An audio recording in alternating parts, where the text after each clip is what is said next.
nightmares in my head, I fear that the thoughts build. Pandemi COVID-19 berimbas ke banyak sektor ekonomi. Salah satunya sektor retail, terutama pusat perbelanjaan. Namun pada akhir 2022, Presiden Joko Widodo mencabut aturan PPKM yang menjadi angin segar bagi sejumlah pusat perbelanjaan atau mal yang mulai kembali pulih. Sayangnya, tidak semua mal bisa pulih dari badai COVID-19.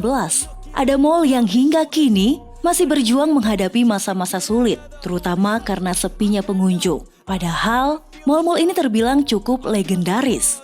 Alhasil, banyak tenan terpaksa angkat kaki. Kios-kios kosong pun mengisi pandangan saat tim bisnis mengunjungi.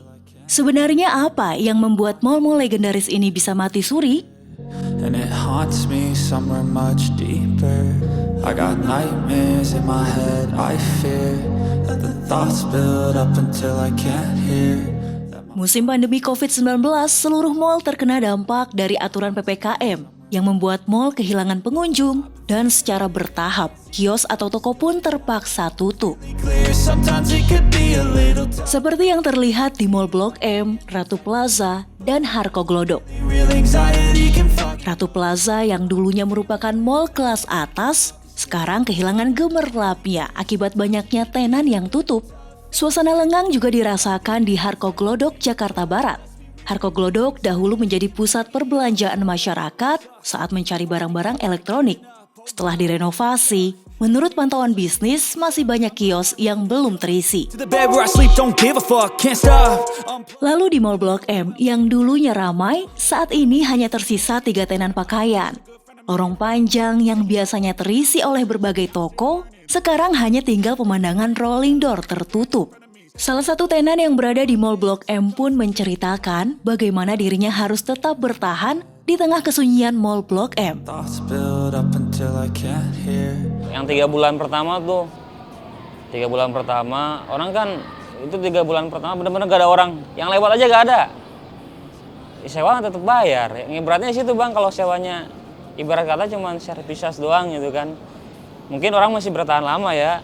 Kalau sewanya emang dikurangin sih, cuman masih tinggi juga sih, berat. Ya inti mintanya sih kalau bisa sama yang punya ini ya sewanya turun lah. Jangan masih tinggi kayak gini kan berat juga gitu kan bagi yang kecil. Ada sempat penurunan omset semenjak corona karena benar-benar sepi kalau pas corona. Kita sampai tutup juga soalnya. Jadi nggak ada pemasukan sama sekali. Mempengaruhi sih ya karena kita kalau kayak hari-hari biasa kayak gini lumayan sepi, kadang nggak sampai target omset, tapi kadang nyampe target. Karena kita juga udah lumayan terkenal di TikTok, makanya jadi sekarang lebih rame. Melihat sepinya ketiga pusat perbelanjaan itu, tim bisnis mencoba mencari informasi ke pengelola mal, namun belum mendapatkan tanggapan lebih lanjut. Walau sepi dan banyak tenan yang tutup, kabar baiknya masih ada saja konsumen yang datang untuk berbelanja. Iya benar-benar. Ini tadi kan kebetulan kita datang dari sebelah sana tuh benar-benar sepi banget. Kita bahkan sampai kayak apa kita salah jalan kayak gitu sih.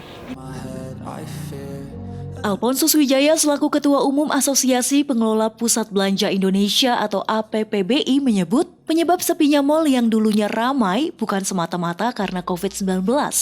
Menurutnya, strategi pusat perbelanjaan itu sendiri yang menjadi kunci ramai atau tidaknya. Ada juga yang menyatakan bahwa ini loh, PPKM sudah dicabut, kok malnya sepi begitu. Nah, setelah kita analisa saja, setelah PPKM dicabut, setelah hampir 3 tahun ini dibatasi interaksi, pembatasan jarak, tidak boleh kemana-mana dan sebagainya, mobilitas dibatasi begitu. Setelah dicabut, yang pertama kali dicari oleh konsumen apa?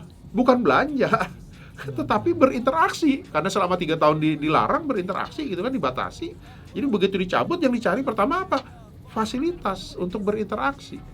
Untuk melakukan interaksi sosial dengan teman, dengan saudara, dengan kolega, dengan komunitas dan sebagainya. Itu yang akan dicari, bukan belanja begitu. Nah, jadi artinya apa? Ya kalau pusat belanjanya tidak bisa menyiapkan fasilitas tersebut, ya pasti ditinggal, tidak akan dipilih begitu. that my mind fills up into a Kurangnya inovasi untuk menampung minat para pengunjung pun menjadi salah satu penyebab sepinya mal-mal legendaris. Saat ini, sejumlah mal yang memiliki banyak fasilitas menjadi daya tarik tersendiri. Tidak sekedar harga murah, karena banyak pengunjung yang mencari journey dan experience ketika berada di pusat perbelanjaan. Semoga mal-mal legendaris bisa cepat pulih dan kembali bersinar seperti dulu kala ya. like the end's in sight for me, but let's be really real, anxiety can foggy all this stuff. I've been feeling weird, I can't seem to focus.